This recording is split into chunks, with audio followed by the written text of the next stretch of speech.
کوئی گوڈ کا ڈسبلیور یہ بات کرتا ہے کہ یہ سب کچھ چانس پہ پیدا ہوا ہے، سب کچھ خود بخود پیدا ہو گیا ہے، یا وہ جو کرولریز بنا کے بتایا جاتا ہے کہ اتنے چانسز میں سے یہ ہوا ہوگا تو اس طرح بن جائے گا، تو جو ریلیجیس پرسنز ہیں یا ریلیجیس کے ماننے والے ہیں وہ آگے سے کہتے ہیں کہ یہ پاسبل ہی نہیں ہے، یہ نیچرلی پاسبل نہیں ہے، سائنٹیفکلی پاسبل نہیں ہے.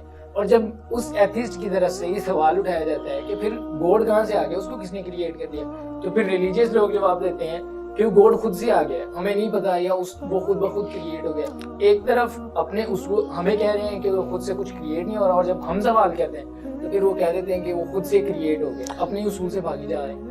یہ کون سے جاہل ریلیجیس لوگ ہیں جو کہتے ہیں خدا خود بخود آ گیا؟ خدا تو آیا ہی نہیں ہے، کبھی کوئی ایسا وقت ہی نہیں تھا کہ خدا نہیں تھا، خدا آیا ہی نہیں ہے، خدا تو ہمیشہ سے ہے. تو یہ پہلے تو کنسیپٹ کلیئر کریں، خدا آیا نہیں ہے، خدا ہمیشہ سے. ہم اسے میتھمیٹیکلی ثابت کرتے ہیں. دیکھیں جو یونیورسل ٹروتھ اسٹیبلش ہو چکے ہیں اس کو تو آپ کوئی دوبارہ سے چیلنج نہ کریں. یعنی یہ یونیورسل ٹروتھ ہے کہ 2 + 2 = 4. ٹھیک ہے، اب اسے کوئی 5 یا 3 بنانے کی کوشش کرے تو ظلم پر مبنی کام کر رہا ہے. آپ دوبارہ سے ویل بھی انوینٹ کر لیں تب بھی یہ میتھمیٹیکل ایکویشن تو اپنی جگہ رہے گی. بالکل اس طریقے سے یہ چیز اسٹیبلش ہو چکی ہے کہ کائنات پہلے نہیں تھی تو آئی ہے. آپ کو پتا ہے کچھ عرصہ یہ نظریہ رہا ہے 17ویں اور 18ویں صدی میں کہ یہ اسٹیڈی سٹیٹ کائنات ہے، ہمیشہ سے ایسے ہی چل رہی ہے. لیکن یہ اب نظریہ اپنی موت مر گیا. ہم جس ایرا میں بیٹھے ہیں نا یہ نظریہ ختم ہو چکا ہوا ہے. آج سے نہیں، بگ بینگ کے بعد سے ہی، جب وہ ہبل نے وہ ٹیلیسکوپ کے ذریعے چیز دیکھی تھی 1920s میں. ہبل آپ کو پتا ہے ایک بہت بڑا سائنٹسٹ تھا امریکہ میں، اس نے ٹیلیسکوپ کے ذریعے جب یہ سٹارز کی موومنٹ دیکھی، اس کے اوپر میری تفصیلی ویڈیو بھی ہے، بلیک ہولز کے اوپر بھی آپ دیکھ لیں، اور فرام کریشن ٹو کریٹر بھی دیکھ لیں، اس میں نے بتایا تھا ہو از اللہ، اس میں بھی بتایا تھا. ہدایہ وکٹری چینل کے اوپر ہمارے بھائی نے دیکھیں کس طرح اس میں ویلیو ایڈیشن کی ہے، وہ ساری ویڈیوز ہیں. تو ہبل نے یہ دیکھا کہ کائنات میں جتنے بھی یہ اجرام فلکی ہیں، یعنی آسمان پہ جتنے آپ کو سیارے ستارے نظر آ رہے ہیں نا، ان میں ایک کامن چیز یہ ہے کہ سب ایک دوسرے سے دور جا رہے ہیں.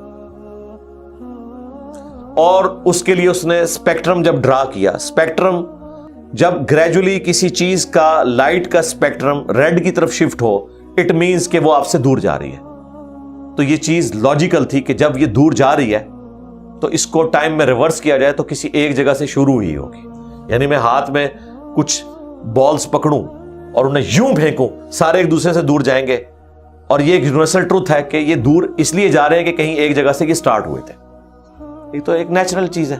اچھا، انہوں نے کہا کہ اگر ہم ٹائم کو ریورس کریں اور ایسے پوائنٹ پہ پہنچ جائیں کہ جہاں سے یہ چیز سٹارٹ ہوئی تھی، تو اس کو سائنٹسٹ نے نام دیا کہ وہ ایک ایسا پوائنٹ تھا کہ جس کی ڈینسٹی انفینٹ تھی، نہ ختم ہونے والی، اور والیوم 0 تھا. والیوم 0 ہے اور ڈینسٹی انفینٹ ہے. اٹ مینز کریشن ایکس نہیں لو، عدم محض سے وجود، کچھ نہیں تھا تو یہ ہو گیا. اور پھر وہ کہتے ہیں کہ یہ جو بگ بینگ ہوا ہے، اس بگ بینگ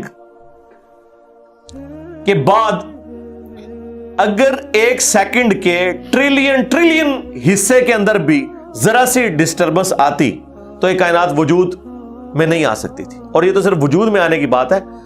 پھر جو billions of fine tunings planet earth کے اوپر موجود ہیں، ہر سیارے کے اعتبار سے ہیں، زمین کا سورج سے فاصلہ، پھر ان کی گریویٹیشنل فورس، ان کی موومنٹ، سپیڈ، یہ تو ایک پوری ایک سمجھ لیں ایک ایسی فیلڈ ہے جس میں انسان جا کے گم ہو جاتا ہے. ان ساری چیزوں کو کنسیڈر کر کے اسٹیڈی سٹیٹ کائنات کی تھیوری تو ہوگی ختم.